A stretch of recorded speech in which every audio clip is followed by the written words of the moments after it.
It's Patrick Hutzel from intensivecarehotline.com with another quick tip for families in intensive care. So today's tip is about a question that we get quite frequently, and the question is BiPAP considered life support? And as part of, even though I think I know the answer, as part of my research, I typed that into Google and had a look what the answer is from Google, and there's no straightforward answer from any article whether it is considered life support or it's not considered life support. Now, let me break this down for you. And from my experience, the answer is that it really depends. So there are people at home that have BiPAP for sleep apnea, and they are perfectly healthy during daytime. They go about their business, they go about their lives, but they have a BiPAP machine overnight because they have obstructive and sometimes central sleep apnea. And if they wouldn't be using BiPAP, their CO2 or carbon dioxide would rise and they would become drowsy and sleepy. Is that considered life support? One might argue that it is life support, because what if CO2 keeps rising, people get confused and drowsy, and they have a fall and they hit their head and they end up in ICU? So one could argue that this might be considered life support. Looking at it from an intensive care perspective, I believe that BiPAP is life support. So when patients go into ICU, for example, through the emergency department or emergency rooms, and they need mechanical ventilation, but they're not quite ready, or they don't need a breathing tube yet and an induced coma, but they need mechanical ventilation. Maybe they have pneumonia, they have some type of respiratory failure, type 1 or type 2. And if they weren't commenced on BiPAP and get some positive air into the lungs, again, they might die. They might end up with a respiratory arrest that could lead to a cardiac arrest. List of complications is very long. So from that perspective, in my mind, it is life support.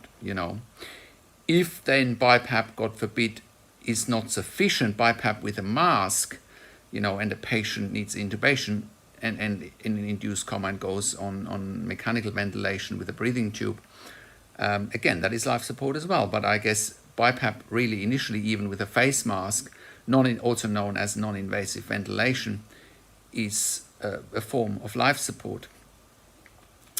Another form of life support with BiPAP is, for example, ventilation via a tracheostomy or with a breathing tube. There are some patients that need BiPAP either with a breathing tube or a tracheostomy. Again, that in my mind is life support.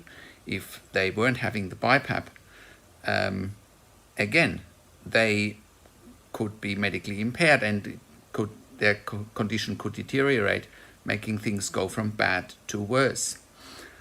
Again, especially if CO2 is rising and if they are hypoventilated, i.e. their oxygen levels are dropping as well. So again, from that perspective, I believe it is life support. Last but not least, BiPAP, generally speaking, is initiated spontaneously. However, there are BiPAP forms as well where I've seen either invasively or non-invasively where people are put on a rate. Like they get 15 breaths per minute delivered by the machine, and they can trigger breaths on top of that. But BiPAP is not necessarily a spontaneous ventilation form. It can be a mandatory ventilation form as well. Generally speaking, the aim or the goal of BiPAP is to remove CO2, keep CO2 levels down. That's why the BiPAP gives you 2 levels of PEEP to keep CO2 levels down. So that is my quick tip for today. Now, also, if you have a loved one in intensive care, you should contact us at intensivecarehotline.com, call us on one of the numbers on the top of our website, or simply send us an email to support@intensivecarehotline.com. Also, if you have a loved one in intensive care on BiPAP and they can't leave intensive care, they're stuck there because of BiPAP dependency, you should check out intensivecareathome.com. Go to intensivecareathome.com. There we provide home care for long-term intensive care patients, predominantly with invasive and non-invasive ventilation. Invasive ventilation via tracheostomy, non-invasive ventilation such as CPAP or BiPAP via the tracheostomy, generally speaking. But any form of ventilation really If your loved one or yourself is stuck in ICU and you're watching this video, contact us at intensivecareathome.com.